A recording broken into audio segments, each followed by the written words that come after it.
Welcome to Nasdaq TradeTalks. I'm Jill Malandrino, Global Markets Reporter at Nasdaq. Joining us for the segment, we have Barry Martin, Portfolio Manager at Shelton Capital, to discuss the strategy that monetizes volatility using options. Barry, it's great to have you with us. Welcome to Trade Talks. Thanks for having us on, Jill. Appreciate it. You got it. And your strategy utilizes options to monetize volatility. A lot of people may not understand the finer points of options. Can you explain a little bit about options, and are there specific options you use in your strategy? Yeah, what we do is generate additional cash returns by monetizing the volatility of underlying positions. And we do that by selling covered calls. So what we're doing is we buy individual stocks and sell individual calls on individual names. So for example, Apple is the largest holding in our fund.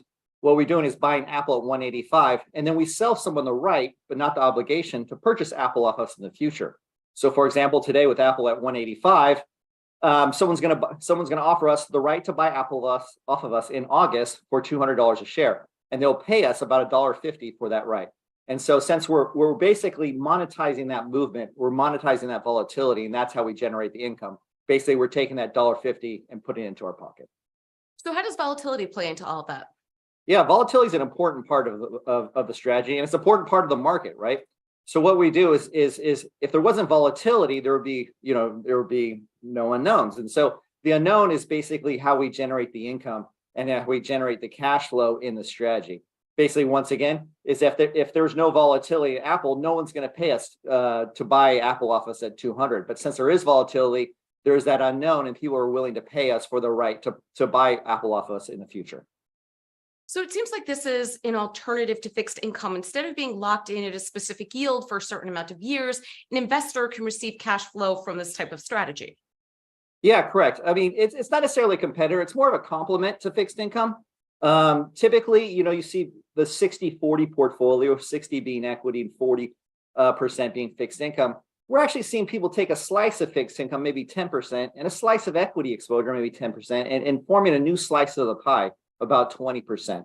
It performs differently than fixed income. It performs differently than equities, but it's a very conservative approach to owning equities. So it's kind of like that in between both fixed income and equity. So we see it more as a complement more than a competitor.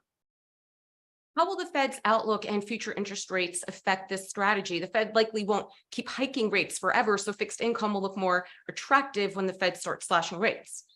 Yeah, I mean, this actually performs pretty well in a rising interest rate environment. So as interest rates rise, we actually receive more for selling covered calls. But if they do cut, equities exposure should do pretty well. So on the equity side, this strategy should do well. This type of strategy does actually pretty well in choppy sideways markets. That's where it outperforms. Basically, it goes back to our Apple example. If Apple never gets to 200, we'll take that $1.50 and put in our pocket every 30 days. So a choppy sideways market is basically how a superior performs compared to equities and fixed income. All right, we appreciate the insight. Thanks for joining us on Trade Talks. I'm Jill Malandrino, Global Markets Reporter at Nasdaq.